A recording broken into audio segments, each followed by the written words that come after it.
Machiavel était un stratège et un observateur perspicace de la nature humaine. Son approche offre une vision réaliste du pouvoir, basée sur l'observation plutôt que sur l'idéalisation. Il s'agit de comprendre comment les choses fonctionnent réellement sans se laisser guider par des illusions. Machiavel met l'accent sur l'analyse pragmatique des actions et de leurs conséquences. Sa méthode vise à décrypter les motivations et les stratégies des acteurs politiques. L'œuvre de Machiavel invite à une réflexion objective sur les dynamiques du pouvoir. La compréhension des règles invisibles du pouvoir est essentielle pour naviguer et réussir dans le monde. Savoir quand se taire est une compétence stratégique pour observer, évaluer et éviter de révéler ses intentions. L'attaque, lorsqu'elle est nécessaire, doit être précise et opportune pour maximiser son impact. Le recul stratégique permet de se repositionner, de préserver ses ressources et de mieux planifier les prochaines actions. La domination résulte de la maîtrise de ces règles, permettant d'influencer et de contrôler les situations. La confiance aveugle est une vulnérabilité stratégique. La confiance doit être gagnée et continuellement évaluée. Même les alliés peuvent devenir des concurrents. La vigilance constante est essentielle dans les interactions stratégiques. Dans le leadership, il est préférable d'être craint si l'on ne peut pas être à la fois craint et aimé. La crainte impose des limites et assure l'obéissance d'une manière que le respect seul ne peut garantir. La peur agit comme un mécanisme de contrôle plus fiable dans certaines situations de leadership. Le respect, bien que souhaitable, peut ne pas suffire à maintenir l'ordre et l'efficacité dans des contextes difficiles. Un leader efficace doit comprendre le pouvoir de la crainte pour maintenir l'autorité et atteindre les objectifs. L'apparence peut influencer la perception plus que la réalité objective. Un leader avisé comprend l'importance de gérer son image publique. La gestion stratégique de l'image peut conférer un avantage compétitif. L'image publique façonne l'opinion et influence les décisions. La perception de la compétence est souvent aussi importante que la compétence réelle. L'atteinte d'un objectif peut justifier l'utilisation de moyens non conventionnels. L'efficacité stratégique implique de choisir les moyens les plus aptes à garantir le succès. Le chemin le plus vertueux n'est pas toujours le plus efficace pour atteindre ses objectifs. La fin justifie les moyens, soulignant l'importance du résultat final. L'évaluation des moyens doit tenir compte des conséquences à court et à long terme. L'efficacité stratégique nécessite une analyse rigoureuse des options disponibles. Dans un monde compétitif, la morale s'adapte souvent aux circonstances changeantes.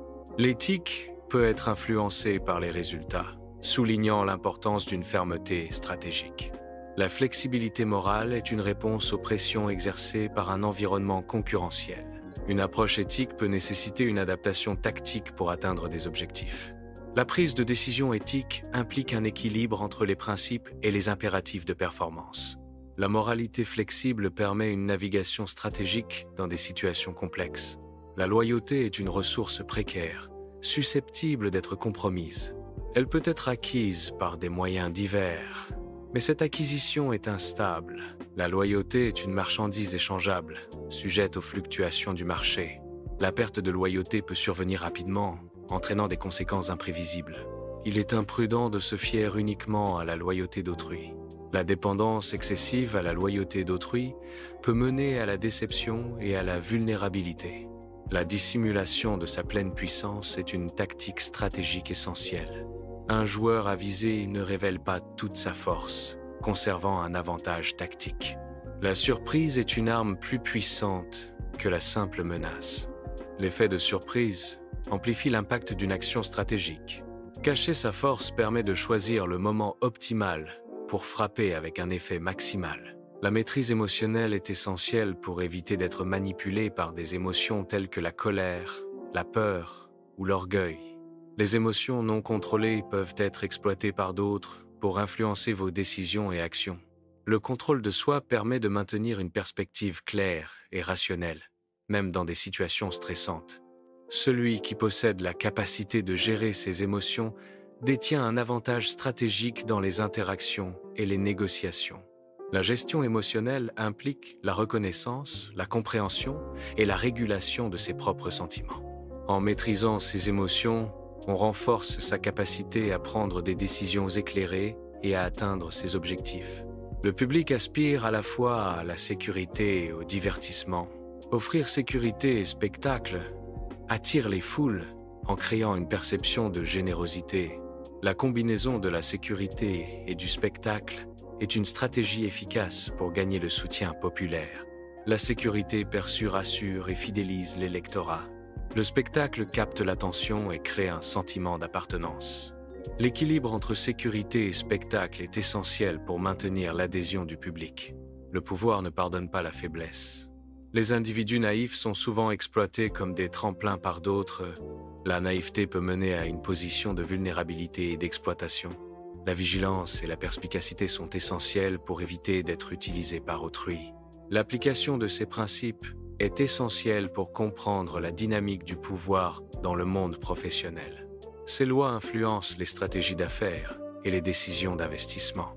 La compréhension de ces dynamiques permet une navigation plus efficace dans les environnements d'affaires complexes. L'application stratégique de ces lois peut mener à un avantage concurrentiel significatif.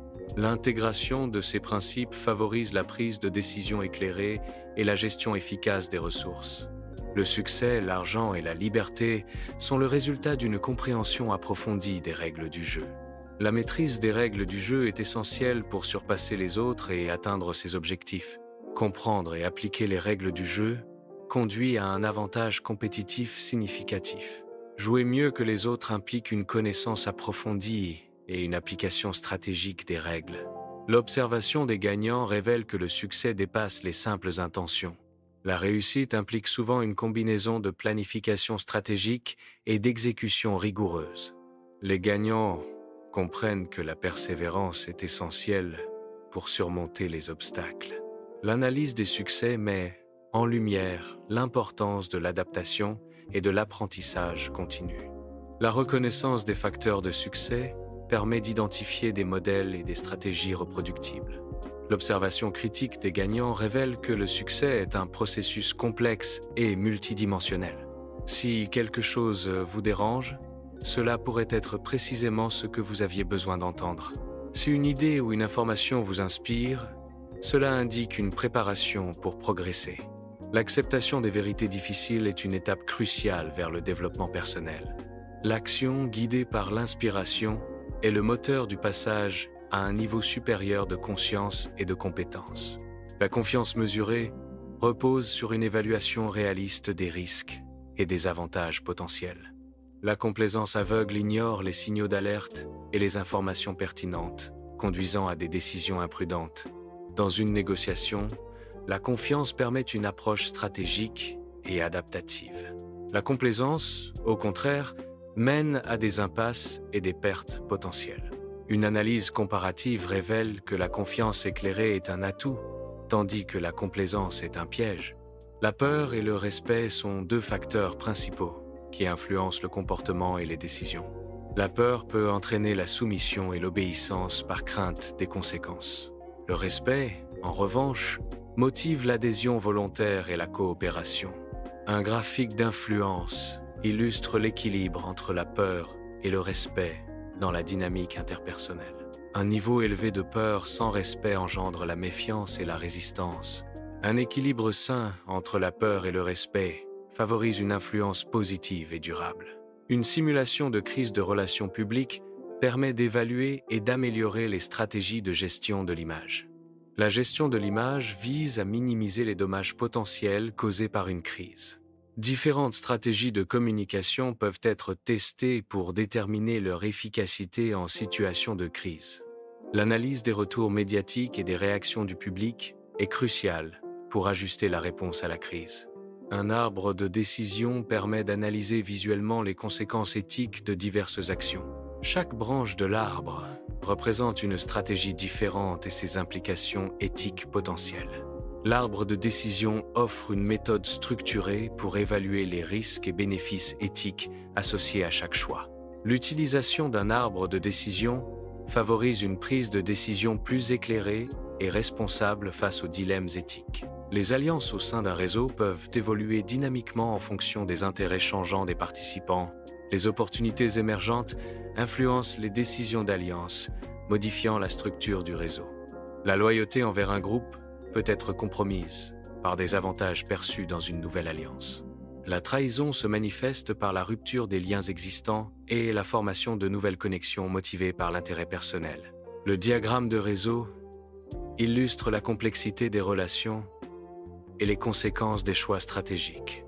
Une métaphore visuelle, comme un iceberg, illustre la portion visible du pouvoir. La majorité du pouvoir reste cachée, invisible à la surface. Cette partie invisible représente l'influence et les ressources sous-jacentes. Le pouvoir visible n'est qu'une fraction du pouvoir total. Comprendre le pouvoir caché est essentiel pour une analyse complète. La métaphore de l'iceberg révèle la complexité du pouvoir.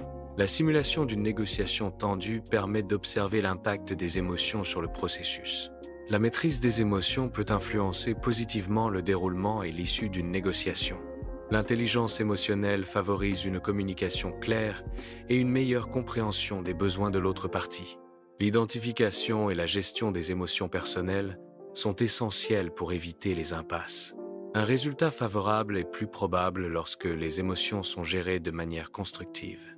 Les sondages d'opinion révèlent les attentes du public envers ses leaders. L'intégrité et l'honnêteté sont souvent cités comme des qualités essentielles. La compétence et l'expérience sont également des critères importants pour les électeurs. La capacité à communiquer efficacement est une attente clé du public. Les citoyens attendent de leurs leaders qu'ils soient à l'écoute de leurs préoccupations. La transparence et la responsabilité sont des valeurs de plus en plus demandées. L'étude de cas illustre comment la naïveté peut rendre une personne vulnérable à l'exploitation. L'exploitation résultant de la naïveté conduit souvent à un échec significatif dans divers aspects de la vie. Une confiance excessive, sans discernement, peut être exploitée par des individus mal intentionnés. La vigilance et la connaissance sont essentielles pour se prémunir contre les conséquences néfastes de la naïveté. L'analyse, soit, évalue les forces, faiblesses, opportunités et menaces d'une entreprise. Les lois de Machiavel peuvent guider la planification stratégique en mettant l'accent sur le pouvoir et l'influence. Les forces internes peuvent être exploitées pour saisir les opportunités externes. Les faiblesses internes doivent être atténuées pour contrer les menaces externes. L'application des principes machiavéliques à l'analyse SWOT permet une planification stratégique plus pragmatique et réaliste. La simulation de marché permet de comprendre les dynamiques concurrentielles. La connaissance des règles du jeu peut offrir un avantage stratégique significatif. Une compréhension approfondie des règles influence les décisions et les résultats dans un marché simulé. La simulation de marché reproduit les mécanismes de l'offre et de la demande. L'analyse comparative des stratégies de différents leaders révèle des points communs essentiels. L'observation des gagnants permet d'identifier les pratiques qui mènent au succès. Les stratégies efficaces partagent souvent des approches innovantes et une forte orientation client. La capacité d'adaptation et la résilience sont des qualités communes chez les leaders performants. L'identification de ces points communs permet de développer des stratégies plus robustes et efficaces. Un plan d'action structuré permet d'appliquer les principes machiavéliques de manière pragmatique. L'identification des objectifs clairs est la première étape pour influencer et atteindre le succès. L'analyse de la situation actuelle révèle les forces et faiblesses nécessaires pour la manipulation stratégique. La formulation de stratégies spécifiques permet de maximiser le pouvoir et minimiser les risques. La mise en œuvre rigoureuse des stratégies assure le contrôle et l'atteinte des résultats souhaités. L'évaluation continue des résultats permet d'ajuster les actions et de maintenir un avantage compétitif. La pensée de Machiavel repose sur un réalisme politique qui observe le monde tel qu'il est et non tel qu'il devrait être. Le pragmatisme de Machiavel valorise l'efficacité des actions politiques, même si elles sont moralement discutables. Machiavel analyse la politique comme un jeu de pouvoir où la fin justifie les moyens, rompant avec les idéaux moraux traditionnels. Son approche se concentre sur l'acquisition et le maintien du pouvoir, considérant la nature humaine comme intrinsèquement égoïste et manipulable. L'œuvre Le Prince de Machiavel explore les stratégies pour acquérir et maintenir le pouvoir politique. Machiavel conseille aux dirigeants d'utiliser la ruse et la force si nécessaire pour assurer la stabilité de l'État. La fin justifie les moyens est un principe central. où le bien de l'État prime sur la moralité individuelle. Un dirigeant doit être craint plutôt qu'aimé, car la peur est un lien plus fiable que l'affection. L'art de la guerre expose des stratégies militaires applicables au-delà des conflits armés. La planification stratégique, un principe clé, implique une évaluation minutieuse des forces et des faiblesses. L'importance de la connaissance du terrain et de l'adaptation est cruciale dans tout environnement compétitif. La discipline et la communication efficace sont essentielles pour atteindre les objectifs fixés. Machiavel soutenait que la nature humaine est fondamentalement ingrate et égoïste. Cette vision pessimiste influence sa pensée politique, notamment dans son œuvre Le Prince. Selon Machiavel, les individus sont plus enclins à oublier le bienfait qu'à venger l'offense. Il croyait que cette nature humaine nécessite un leadership fort et parfois impitoyable pour maintenir l'ordre. Cette conception de l'humanité façonne sa stratégie politique axée sur la realpolitik et l'efficacité. La pensée de Machiavel explore la tension entre le pouvoir et la moralité. Les dirigeants doivent parfois prendre des décisions difficiles qui mettent en balance les impératifs du pouvoir et les principes moraux. Cette tension est une constante dans l'exercice du pouvoir. Machiavel suggère que la fin justifie les moyens, même si cela implique des actions immorales. L'équilibre entre le pouvoir et la moralité est un défi permanent pour tout dirigeant. La maxime « la fin » justifie les moyens nécessite une interprétation nuancée et contextuelle. Elle ne doit pas être interprétée comme une permission absolue d'utiliser n'importe quel moyen. L'éthique des moyens employés doit toujours être scrupuleusement considérée. Les conséquences potentielles des moyens employés doivent être évaluées en profondeur. Un équilibre délicat doit être trouvé entre la fin souhaitée et les moyens utilisés pour l'atteindre. La force et la ruse sont deux qualités essentielles pour un dirigeant efficace. La force représente la capacité d'imposer sa volonté et de surmonter les obstacles. La ruse, quant à elle, permet de contourner les difficultés et d'atteindre ses objectifs avec astuce. Un dirigeant doit savoir quand utiliser la force et quand privilégier la ruse. L'utilisation combinée de la force et de la ruse permet d'obtenir des résultats optimaux. Un dirigeant qui maîtrise ces deux qualités est capable de naviguer avec succès dans des situations complexes. L'apparence d'un dirigeant façonne la perception publique et influence la confiance des parties prenantes. Une réputation solide renforce la crédibilité et l'autorité du dirigeant dans son secteur. L'image et la réputation agissent comme des atouts stratégiques, contribuant à l'attractivité de l'organisation. La communication transparente et authentique est essentielle pour maintenir une image positive. La gestion de crise efficace permet de préserver la réputation en minimisant les dommages potentiels. L'investissement continu dans l'image et la réputation assure une influence durable sur le marché. La maîtrise des émotions est essentielle pour un dirigeant efficace. La colère, sinon maîtrisée, peut mener à des décisions impulsives et regrettables. La peur peut paralyser un dirigeant, l'empêchant de prendre des décisions cruciales.